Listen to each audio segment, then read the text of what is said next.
Hello dear student, কেমন আছো? I hope প্রত্যেকে শুধু ভালো নয়, ভীষণ ভালো আছো।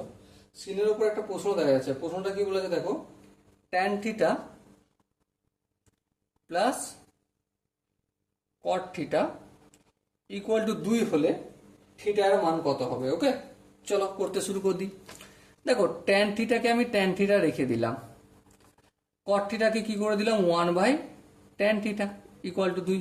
ওকে, বেশ। এবার দেখো, এর নিচে কিছু না, মানে এক আছে, এক আর ট্যান থিটার লসাগু কত হবে? ট্যান থিটা হবে।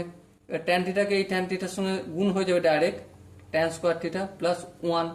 কেন 1টা হয়ে যাবে? কারণ ট্যান থিটাকে ট্যান থিটা দিয়ে ভাগ করলে এক, এককে এক দ্বিগুণ করলে এক, ইকুয়াল টু 2 হলো।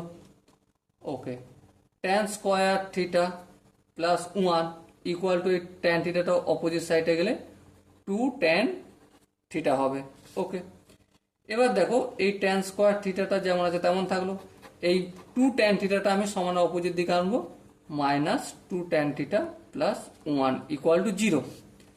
এবারে দেখো, এটাকে এ স্কোয়ার ধরো, এ স্কোয়ার মাইনাস 2a, এর সাথে এক গুণ আছে বি, প্লাস বি স্কোয়ার।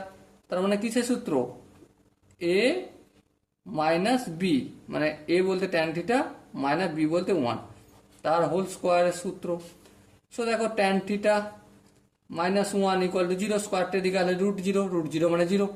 তাহলে ট্যান থিটা সমান কত পেলাম? 1।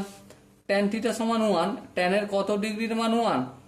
ট্যান 45 ডিগ্রির মান 1। তাহলে থিটা সমান কত হবে?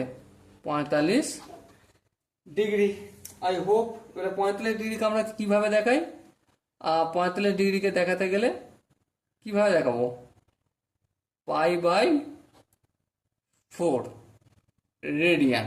ওকে, এটা হচ্ছে ষষ্ঠিক পদ্ধতি, আর এটা বৃত্তীয় পদ্ধতি। So dear student, I hope প্রত্যেকের বুঝে গেছে। যদি কোনো জায়গায় বুঝতে অসুবিধা থাকে, ডাউট থাকে বা কনফিউশন থাকে, তাহলে কি করতে হবে? কমেন্টে অবশ্যই জানাতে হবে। ওকে, সো দেখা হচ্ছে পরবর্তী সেশনে। ততক্ষণ পর্যন্ত ভালো থেকো, সুস্থ থেকো এবং জয় হিন্দ।